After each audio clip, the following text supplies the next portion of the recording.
সন্ধান পেলাম গাছের গুপ্তধনের। আর গুপ্তধনের সন্ধানে যাব সাপ আসবে না তা হয় নাকি? আজ সকালবেলাতেই কাঁধে কোদাল আর হাতে গামলা নিয়ে বেরিয়ে পড়েছে গুপ্তধনের উদ্দেশ্যে।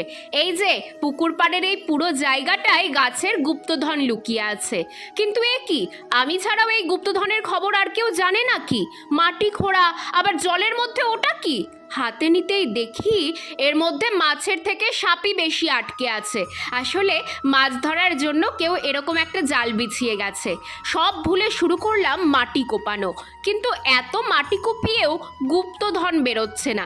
ব্যাপার কি শোনো তাহলে। কদিন ধরে গোবর সার না থাকায় গাছ লাগাতে পারছি না।